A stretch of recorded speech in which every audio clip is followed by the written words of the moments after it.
3 weeks into the largest jailbreak in Orleans Justice Center history. As we near 3 weeks since 10 inmates boldly escaped from Orleans Justice Center, the question one of Louisiana's most historic plantations erupts into flame.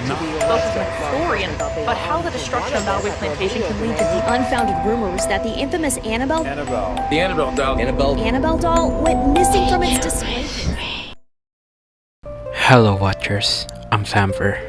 So, how did such an innocent-looking Raggedy Ann doll supposedly cause these unfortunate occurrences? From fire, jailbreak, and even causing mass panic. Is she actually the one who caused these tragedies? Or is there even something more sinister and dark that we all missed?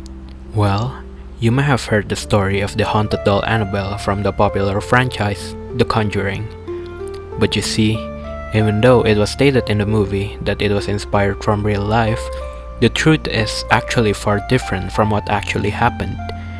To find the answer, let's go back to the year 1970 and listen to the legendary lore of Annabelle.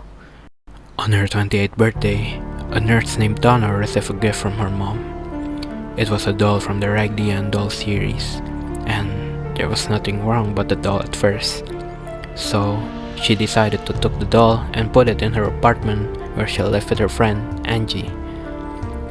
But there are some unnatural occurrences happening around the house after she brought back the doll. From parchment papers scattered around saying "help me" or "find me", to the doll itself that always moved from its initial position. One day, Angie's boyfriend named Blue visited the apartment alone. He heard a strange voice, some kind of whispers coming from the other room. And there, he found the doll sitting alone on the floor. So, he decided to pick it up and place it somewhere else. But, after this, there's something weird going on. He felt something on his body, something unnatural. And when he checked it, he was surprised that there were beastly claws around his body.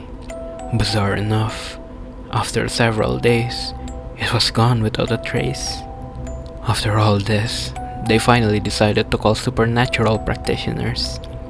They claimed that the doll was possessed by Annabelle Higgins, who passed away not far from where they lived.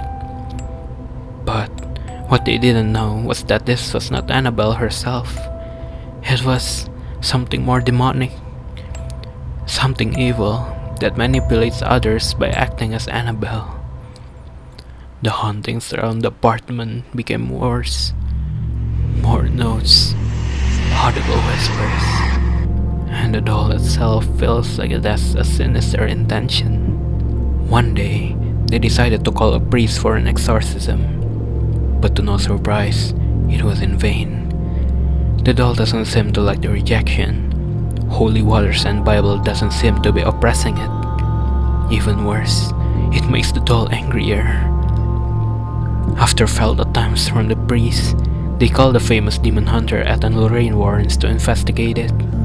They blessed the apartment and did a cleansing to prevent the dark from causing more harm. But they also decided to take the doll to contain the evil within. On the way to their house, Ed felt like the wheel has a mind of its own.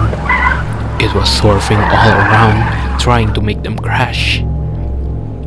Luckily, they got to their home safely and contained the Annabelle doll there. Now, the building is known as Warren Museum, located in Connecticut. Annabelle was contained in a box that was made out of holy material that's been used for church, and they also blessed it with holy water. But even though the doll was contained from a couple of years ago, there have been some rumors that the doll has escaped from its cage. Well, it turned out to be a hoax, and nowadays the rumor came up again in May 2025 when he did a tour in order to promote the new Conjuring movie called The Devil's on the Run. Rumor has it that several days after Annabelle visited the city, an old building called the Nottoway Plantation caught fire, followed by a prison break in New Orleans jail. Some people believe that this accident happened due to the effect of Annabelle, and not so long after, rumors spread that the doll has gone missing from its cage. This causes mass panic because they were afraid that Annabelle would visit them and cause harm. Well, did Annabelle really escape? Or was it just a conspiracy in order to search for attention? Apparently, the son-in-law of Warrens, Tony Spera, actually clarified that the doll was not missing, and it was still guarded by their team. So in conclusion, it was just a rumor. The human mind tends to match several occurrences, even though in reality they don't have any correlation. So, watchers, please use your rational mind first, and search for truth before believing in anything. It is true that we need to believe that the dark forces are real, but it shouldn't mean that we need to follow them and tie everything to them. Instead, what we could do is to believe in the light and do good. After all, it's the only way to fight off evil by ourselves. So, watchers, strengthen your faith and brace yourself for what's to come with the God from the light. If you believe that the incident happened because of Annabelle, I do believe each of us have our own free will of thinking, so I won't judge. After all, who doesn't like the entertainment you get from the arcane, right? Well, I guess that's it. Thank you for listening, and farewell, watchers.